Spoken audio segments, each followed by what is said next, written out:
எனக்கு எல்லாமே டாப்பு தான். எல்லாருக்கும் வணக்கம். இந்த டைட்டில் சொல்லும்போது யாரோ திட்டுறது மாதிரி தோணுது.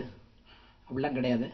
இந்த கதை எனக்கு ஏற்கனவே தெரியும். அங்கே நிறைய இயக்குனர் நடிகர்கள் நிறைய வந்திருக்காங்க. ரொம்ப அவங்கெல்லாம் அந்த கதையை பற்றி பேசினா ரொம்ப நல்லா இருக்கும்னு நினைக்கிறேன்.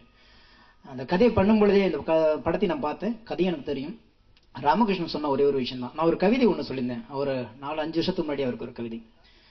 பெண்களை பார்த்து பிரியப்படுவதில்லை, பெண்களை பார்த்து பிரியப்படுவதில்லை என்று தீர்மானித்த பிறகும் இன்னும் பெண்கள் அழகா இருக்கிறார்கள். இதோடைய வெளிப்பாடு தான் இதோடைய கவிதை.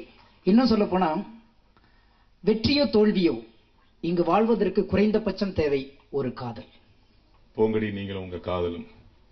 இந்த டைட்டிலே ஒரு 5000 போட்டியில் ஆரம்பிக்கப்பட்ட ஒரு டைட்டில் இது. இந்த கதைக்கு யார் நல்ல டைட்டில் சொல்றாங்களோ அவருக்கு 5000 ரூபாய் அப்படின்னு டைரக்டர் அனௌன்ஸ் பண்ணாரு. கிட்டத்தட்ட ஒரு 500 டைட்டில் சொல்லி ஒரு 5000 கிடைச்சுன்னு சொல்லிட்டு அந்த டீமே போராடினாங்க. அதை நான் பார்த்தேன். கடைசியில் இவரே ஒரு டைட்டில் சொல்லிட்டு அவரே 5000 வச்சுக்கிட்டாரு. போங்கடி நீங்க உங்க காதலும். எதுக்கு சொல்றேன்னா, ஒரு தன்னம்பிக்கையான விஷயத்த மைண்டுக்குள்ள வச்சுட்டு இதை விட யாராவது பெட்டரா சொல்லிடுவாங்களா அப்படின்னு கிட்டத்தட்ட ஒரு வாரம் இதுக்காக ட்ரை பண்ணாரு. கடைசியில அவங்க சொன்ன டைட்டில் விட நம்ம டைட்டில் நல்லா இருக்கு அப்படின்னு ஒரு மிகப்பெரிய தன்னம்பிக்கை நண்பர் ராமகிருஷ்ணனுக்கு உண்டு. தமிழ் படத்துக்கு அப்புறம் நான் ரொம்ப எதிர்பார்க்கிற படம் இந்த பொங்கடி நீங்களும் உங்க காதலும். பாடல்கள் ரொம்ப நல்லா வந்திருக்கு. படமும் ரொம்ப பர்டிகுலராக சொல்லணும்னா ஒரு யங்ஸ்டர் ஆடியன்ஸும் ஃபோக்கஸ்டாக இருக்கும். ப்ளஸ் படத்தோட மெசேஜ் கண்டென்ட்டும் ஃபேமிலி ஆடியன்ஸும் போய் பார்க்குற மாதிரி ஒரு நல்ல ஒரு கண்டென்ட் ரொம்ப என்டர்டைனிங்காக கொடுத்துருக்காங்க. So I am Karunya Ram from Bangalore. இது என்னோட ஃபர்ஸ்ட் தமிழ் படம். ஸோ இந்த படத்துக்கு எனக்கு ராமகிருஷ்ணன் சார் ஆடிஷன் பண்ணி தான் செலக்ட் பண்ணாங்க. Actually for my character especially. So இந்த படத்தை என்னோட கேரக்டர் எனக்கு ரொம்ப பிடிச்சிருக்கு. ஏன்னா நான் என்னோட ரியல் லைஃப்ல கூட அப்படிதான் நிறைய பேசுறேன் அண்ட் பப்ளி அந்த மாதிரி தான் இருக்கிறேன்.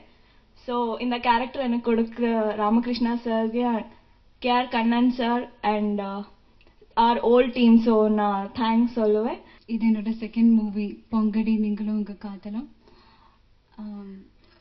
இந்த கேரக்டர் பற்றி சொல்லும்போது மற்ற என்னோட ஃபர்ஸ்ட் மூவி மாதிரி ஒரு வில்லேஜ் கேரக்டர் அது கிடையாது. வெரி டிஃப்ரெண்ட்டான ஒரு கேரக்டர் கொடுத்துருக்கு எனக்கு ராமகிருஷ்ணன் சார். முதல்ல இந்த ஸ்டோரி கேட்கும்போது எனக்கு இது மாதிரி பண்ண முடியுமான்னு நினச்சேன்னா, ஆனால் because of his support, his and his whole team support, I think I did my maximum. ரொம்ப என்னை விட திறனாளி, என்னை விட திறமைசாலி, எனக்கு முன்னால் பெரிய பெரிய இயக்குநர்கள்ட்ட போய் வேலை பார்த்தவன்.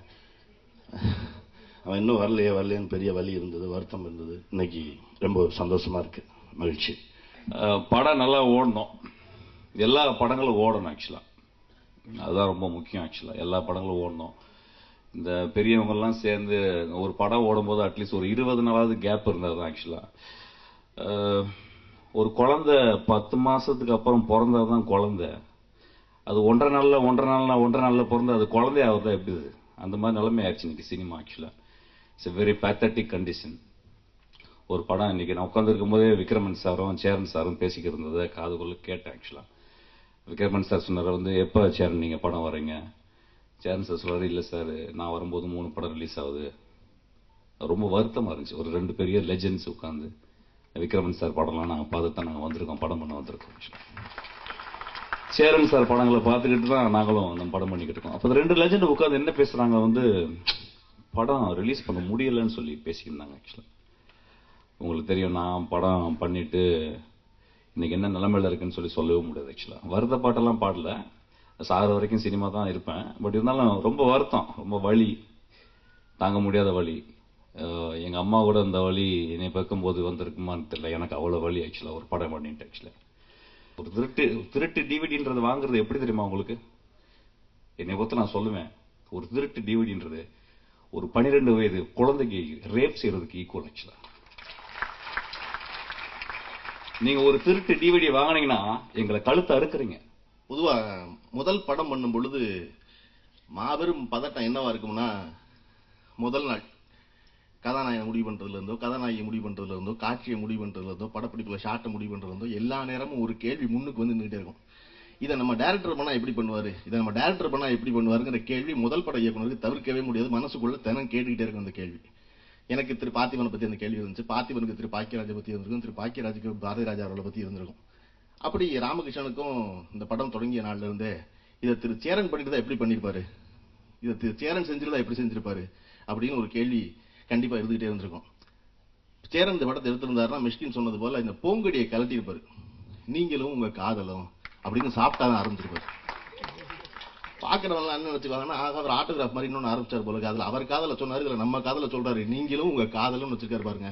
யாருமே நீங்களும் உங்க காதலும் அப்படி படிக்கவே மாட்டாங்க, ஏன்னா கீழே சேரன் பேர் இருக்கிறதுனால நீங்களும் உங்க காதலும் அப்படிதான் படிப்பாங்க. இது எங்க ராமகிருஷ்ணன் படம் ஆகுதுன்னா, மிஷ்கின் மன்னிக்கணும், போங்கடிக்கிற வார்த்தை சேரும் பொழுதுதான் ராமகிருஷ்ணன் படம் ஆகுது. இந்த படம் அது சரிதான், அப்படி இருக்கத்தானே வேணும். எல்லாரும் சொன்ன மாதிரி சிலருக்கு இந்த டைட்டில் வந்து பிடிச்சிருக்கு, சில பேருக்கு அது ஒரு விமர்சனத்தை ஏற்படுத்தியிருக்கு. பட் நான் ரொம்ப ஹானஸ்டா சொல்றேன், எனக்கு இந்த டைட்டில் தான் ரொம்ப பிடிச்சிருக்கு. இதுல போங்கடி நீங்களும் உங்க காதலும் தான் ரொம்ப பிடிச்சிருக்கு. ஏன்னா என் படங்கள், சில படங்கள் நீங்க பார்த்திருப்பீங்க, நான் பேச நினைப்பெல்லாம், சூரியவம்சம் போன்ற படங்கள் எல்லாம் வந்து இந்த காதல் தோல்வியிலெல்லாம் கொஞ்சம் அழுத்தமா சொல்லியிருக்கேன் நான். எனக்கு இதுல உடன்பாடு இருக்கு. அதே மாதிரி வெறும் பெண்களை மட்டுமே திட்டாம அந்த பெண்களை உயர்வுபடுத்தி ஒரு சீன் அவர் சொன்னார், ரொம்ப அழகா இருந்தது அந்த சீன். அப்படியே ஒரு கவிதை மாதிரி, ஒரு அழகான ஒரு நாவல் படிச்ச மாதிரி இருந்தது அந்த சீன். இப்ப மிஸ்கினும் பேசும்போது அவருடைய கருத்து சொன்னார், அவருடைய கஷ்டங்களை சொன்னார். என்ன நடக்குதுன்னு சொன்னா, இப்ப வந்த உடனே முக்கியமா இப்போ புதிய இயக்குநர்கள் வந்து ஒரு படம் ஹிட் ஆன உடனே அடுத்து ப்ரொடக்ஷன் ஸ்டார்ட் பண்ணணும், அடுத்து மத்த இது ஸ்டார்ட் பண்ணணும்ன்றாங்க. தயவு செய்து வந்து இப்போ இருக்கிற சூழ்நிலைக்கு வேணும்னா உங்களுக்கு அது சந்தோஷமா இருக்கலாம், ஒரு சக்சஸ் இருக்கலாம். ஆனா பின் விளைவுகள் வந்து நீங்க பார்க்கும்போது ரொம்ப மோசமா இருக்கும். காரணம், நான் டைரக்டர் ஸ்ரீதரோட பழகினாலு, பாலச்சந்தரோட பழகினாலு, அவங்களுடைய எல்லா ஹிஸ்டரி எனக்கு தெரியும். அதனால பழகி நாங்க வந்து கருத்துக்கள் பரிமாறும் போது, ஏன் ஸ்ரீதர் வந்து அப்படி ஒரு லெஜண்ட், ஏன்னா அவர் தயாரிப்புல வந்து வந்த பிறகுதான் அவர் வந்து பினான்சியல் கிரைசிஸ் வந்தா கிரியேட்டர்னுடைய அறிவு வந்து பாதிக்கப்படும், கிரியேஷன்ல வந்து பாதிப்பு ஏற்படும். சோ ஒரு நல்ல படங்கள் உங்களால கற்பனையில வந்து கொடுக்க முடியாது. படத்தோட இயக்குனர் திரு ராமகிருஷ்ணன் அவர்கள் வந்து என்னோட தேசிய கீதம் படத்திலிருந்து என்னோட பணிபுரிந்தார். கடைசியா தவமாய் தவம் இந்த வரைக்கும் என்னோட கூட இருந்தார். சோ அப்படி என்னோட ராமகிருஷ்ணன் பயணமான அந்த நாட்கள், எத்தனையோ நாட்கள் வந்து நானும் வந்து இரவு நேரங்கள்ல பேசிக்கிட்டு இருக்கும் பொழுது, திட்டிட்டு இருக்கும் பொழுது, கோவப்படும் பொழுது, இல்ல அவனை நான் அடிக்கும் பொழுது, இல்ல படங்கள்ல வேலை பணிபுரியும் பொழுது, அந்த படத்துக்காக 2 பேரும் என்னுடைய உதவி இயக்குநர்கள் மாதிரி ஒரு நல்ல டீம் வந்து இந்த இண்டஸ்ட்ரியில எல்லா இயக்குநர்களுக்கும் கிடைச்சிருக்காங்களான்னு தெரியாது. ஏன்னா அவ்வளவு மாடா வளர்ப்பாங்க. ஆட்டோகிராஃப் ஆரம்பிக்கும் போதெல்லாம் உங்களுக்கு தெரியாது, நானும் என் உதவி இயக்குநர்களும் சாப்பிட காசு இல்ல. ஆட்டோகிராஃப் ஆரம்பிக்கும் பொழுது 0 பேலன்ஸ் தான். ஆனா அந்த முதல் நாள் நான் போய் கேரளாவில் இறங்கி படப்பிடிப்புக்காக காட்சி தயார் பண்ணிக்கிட்டு கேமராவை வச்சுட்டு வெயிட் பண்ணிட்டு இருக்கேன். என் மேனேஜர் வந்து பக்கத்துல, சார் இந்த ஃபர்ஸ்ட் மந்த் இன்ட்ரெஸ்ட் கொடுக்கலன்ட்டு ஃபைனான்சியர் போன் பண்ணிட்டே இருக்காரு, நீங்க ஒரு வார்த்தை பேசிருங்க அப்படின்னு. ஃபர்ஸ்ட் ஷாட் எடுக்க போகும்போது ஓன் ப்ரொடக்ஷன். சோ அந்த இடத்துலயும் நீங்க பாப்பீங்க, என்னோட ஷூட்டிங் வந்து பாருங்க, என் உதவி இயக்குனரோட சுறுசுறுப்பு வந்து யாருக்குமே இருக்காது. அப்படி ஒரு சுறுசுறுப்பான ஒரு மனிதன் தான் அந்த ராமகிருஷ்ணன். அதனாலதான் அந்த சுறுசுறுப்பு இந்த படத்துல இன்னைக்கு பார்க்கும் பொழுது தெரியுது. போங்கடி நீங்களும் உங்க காதலும், எங்க டைரக்டரை திட்டினாரு, அப்புறம் கருப்பள்ளி மிஸ்கினான திட்டினாரு பயங்கரமா, நீ ஏன் அப்படி வந்து சொல்ற அப்படின்னு. சத்தியமா இதை வந்து பெண்களை திட்டணும்ன்ற நோக்கமே கிடையாது. நான் வந்து உங்ககிட்ட இருந்து எஸ்கேப் ஆகிறேன்றது கிடையாது, நிஜம் அதுதான். ஒரு பொண்ணு ஒரு விஷயத்த தப்பு பண்றா அப்படின்னா ஒரு தடவை சொல்லுவாங்க, கேட்க மாட்டா, இன்னொரு தடவை சொல்லுவாங்க, கேட்க மாட்டா, 3வது தடவை சொல்லும் போது என்னவோ பண்ணி தொலை எக்கெடுக்கட்டு போ அப்படிம்பாங்க. அதுல கோபம் இருக்கும், அதை தாண்டி அக்கறை ஜாஸ்தி இருக்கும். அந்த அக்கறை தான் இந்த போங்கடி நீங்களும் உங்க காதலும் டைட்டில். நான் வந்து அவங்கள பெண்களை திட்டுற மாதிரியான ஒரு விஷயங்கள் பண்ணிடணும்னு நினைச்சிருந்தேன்னா, பெண்கள் ரொம்ப பாவம் தோல், இந்த வீட்டுல இருக்கிற ஆம்பளை நான் இங்க அன்பு ஆசையா 4 வார்த்தை பேசுறாங்களான்ற கடுமையான ஒரு வசனத்தை நான் வந்து பதிவு பண்ணிருக்க மாட்டேன். ஏன்னா நிஜம் அதுதான். இப்ப இருக்கிற சமூக வலைத்தளங்கள் எந்த அளவுக்கு வந்து பெண்களை தவறா பயன்படுத்தப்படுறாங்க அப்படின்றதுதான். இன்னொரு விஷயம், அதை தாண்டி பெண்களோட பலமும் பலவீனமும் ஒருத்தனை நம்புறதுதான். ஒருத்தன் நம்பிட்டான்னா, அவன் அந்த பொண்ணு நம்பிட்டாள்னா, கடவுளே முன்னால வந்து நின்று அவன் தப்பான ஆளுன்னு சொன்னா கூட அவ கேட்க தயாரா இருக்க மாட்டான். ஏன்னா பிகாஸ் அவன் 100% நம்புறா. அந்த நம்பிக்கையை எத்தனை ஆண்கள் காப்பாத்துறாங்க அப்படின்றதுதான். இந்த திருட்டு விசிடி இதெல்லாம் திருட்டு பார்த்துட்டு இருக்காங்க அப்படின்னு சொல்லிட்டு ஒரு விதத்தில் அது ஒரு பாதிப்பு கொடுக்குறது வாஸ்தவம் தான். ஆனால் அதே நேரத்தில் நம்மளும் கரெக்டாக படம் எடுக்கணுங்கிறது ரொம்ப முக்கியம். ஏன்னா இப்போ அவசரத்துக்காக யாரோ ஹீரோ கிடைச்சா போதுங்கிற மாதிரி சக்ஸஸ்ஃபுல்லான டைரக்டருங்க டக்குன்னு ஹீரோ கால்சிட்டு இருக்குன்னு சொல்லிட்டு அவசர அவசரமாக படம் பண்ணியிருக்காங்க. அந்த படத்தை முன்னால படமெல்லாம் பார்த்துட்டு அவங்கள இந்த படம் பண்ணாங்க அப்படின்னு கேட்குற அளவுக்கு சில நேரங்களில் வந்து அவசரப்பட்டு படம் பண்ணிடுறாங்க. அதனால நம்மளும் வந்து சினிமா வந்து திருட்டு வீசிட்டுனால பாதிக்கிறது இல்லாமல் நம்ம வந்து கரெக்டாக செய்யணுங்கிறதும் ரொம்ப முக்கியம்.